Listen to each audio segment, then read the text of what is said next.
ఈరోజు జై స్వరాజ్ పార్టీ కార్యాలయంలో జై స్వరాజ్ ట్రేడ్ యూనియన్స్ కౌన్సిల్ కార్యవర్గ సమావేశం జరిగింది. ఈ సమావేశంలో అసంఘటిత కార్మికులకు సంబంధించినటువంటి అనేక సమస్యలు, రాష్ట్ర ప్రభుత్వ విధానాలు, జై స్వరాజ్ ట్రేడ్ యూనియన్ కౌన్సిల్స్ తీసుకోవాల్సిన కార్యాచరణపై కూలంకషంగా చర్చించడం జరిగింది. జై స్వరాజ్ ట్రేడ్ యూనియన్ కౌన్సిల్ రాష్ట్ర అధ్యక్షులు శ్రీ గోల్కొండ రత్నం గారు, అలాగే జై స్వరాజ్ ట్రేడ్ యూనియన్స్ కౌన్సిల్ రాష్ట్ర కార్యదర్శి మాటూరు కృష్ణమోహన్ గారు, జై స్వరాజ్ పార్టీ జాతీయ కార్యదర్శి ఆర్ఎస్జే థామస్ గారు, ఇంకా మిత్రులంతా కూడా ఈరోజు ఈ సమావేశంలో చర్చించడం జరిగింది. అయితే ప్రధానంగా తెలంగాణ రాష్ట్రంలో ఉన్నటువంటి భవన నిర్మాణ కార్మికుల సమస్యలపైన ఈరోజు చర్చించడం జరిగింది.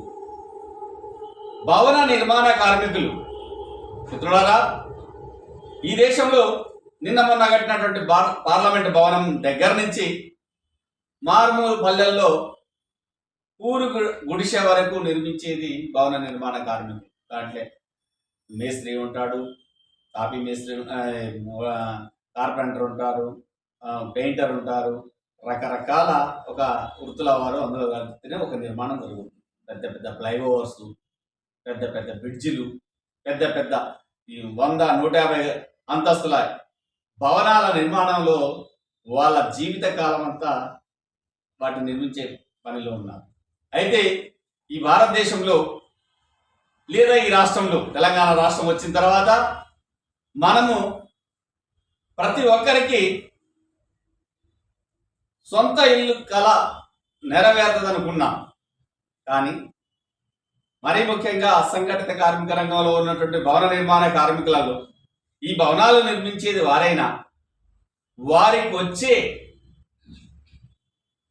కూలి, వారి పొట్ట బట్ట కూడా వెళ్ళటం గగనంగా ఉంది. ఈ రోజుల్లో 15 రోజులు కూలి దొరకవచ్చు, 15 రోజులు దొరకపోవచ్చు, కొన్నిసార్లు అయితే నెలలు కూడా దొరకని పరిస్థితులు ఉంటాయి. ఈ వానాకాల సీజన్లో నిర్మాణాలు తక్కువ ఉంటాయి కాబట్టి వాళ్ళకి పనులు కూడా దొరకక పస్తులు ఉండే పరిస్థితులు. వాళ్ళు కిందే వెళ్ళని పరిస్థితుల్లో వాళ్ళ పిల్లలను చదివించడం అంటే నాన్న కష్టాలు పడి ఆ గవర్నమెంట్ స్కూళ్ళలో లేదా వాళ్ళను వీళ్ళను సప్పో చేసి పిల్లల్ని చదివించుకునే పరిస్థితి మనందరికి తెలిసిన విషయమే, అందరూ చూస్తున్నటువంటి విషయమే.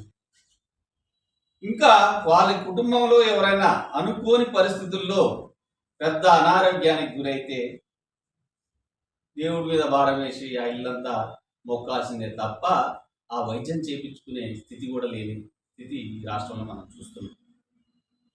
ఇలాంటి పరిస్థితుల్లో పొట్టకూటి కోసం పనిచేస్తున్నటువంటి భవన నిర్మాణ కార్మికులను ఆదుకోవాల్సినటువంటి బాధ్యత ఈ సమాజంపై ఉన్నది.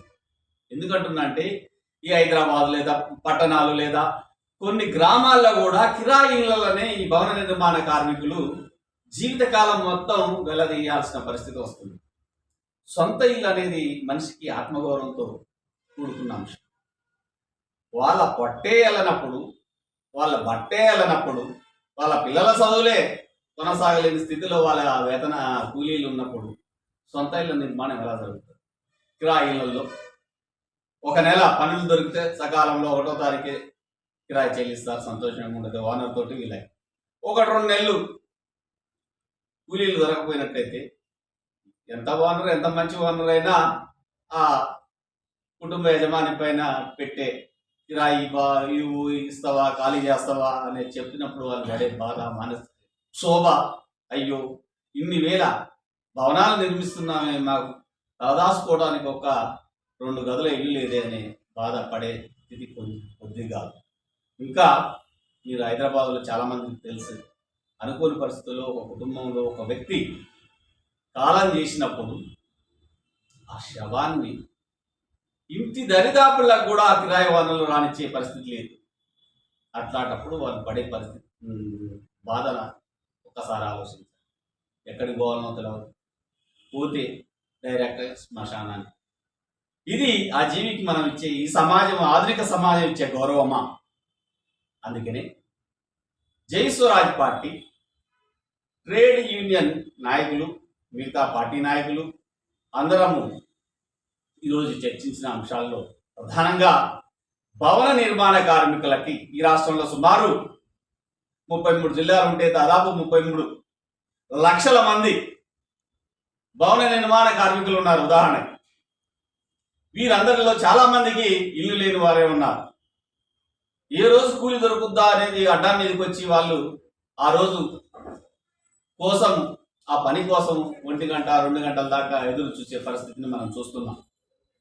కాబట్టి ఈ తెలంగాణ కాంగ్రెస్ ప్రభుత్వం, సరే గత ప్రభుత్వం ఎంత ఇచ్చిందో ఇయ్యలేదో లెక్కలు పక్కన పెడితే, మీరు ఈ రాష్ట్ర ప్రజలకి మరీ ముఖ్యంగా భవన నిర్మాణ కార్మికులకు తక్షణమే ఇండ్ల నిర్మాణం చేసి డబుల్ బెడ్రూమ్ ఇల్లు లేదా 250 గజాలకు తగ్గకోకుండా ఇంటి స్థలాలని కేటాయించాలని జై స్వరాజ్ పార్టీ డిమాండ్ చేస్తుంది. ఈ డిమాండ్ని జై Swaraj trade unions council JSTUC రాష్ట్ర వ్యాప్తంగా అసంఘటిత కార్మిక రంగంలో పనిచేస్తున్నటువంటి భవన నిర్మాణ కార్మికుల దగ్గర పోయి వారికి ఈ అంశాన్ని తెలియజెప్పటమే కాకుండా ప్రతి మండల రెవెన్యూ ఆఫీసర్కి వినతి పత్రాన్ని ఇవ్వాలని ఈరోజు ఈ తీర్మానం చేయడం జరిగింది. ఇది ఒక ఆందోళన పరంగా సమాజంలో ప్రతి ఒక్కరికి తెలిసే విధంగా ప్రతి MRO దగ్గరికి, లేబర్ కమిషనర్ దగ్గరికి, అవసరమైతే మినిస్టర్ దగ్గరికి, సీఎం దగ్గరికి ఈ అంశాన్ని తీసుకుపోయి మేము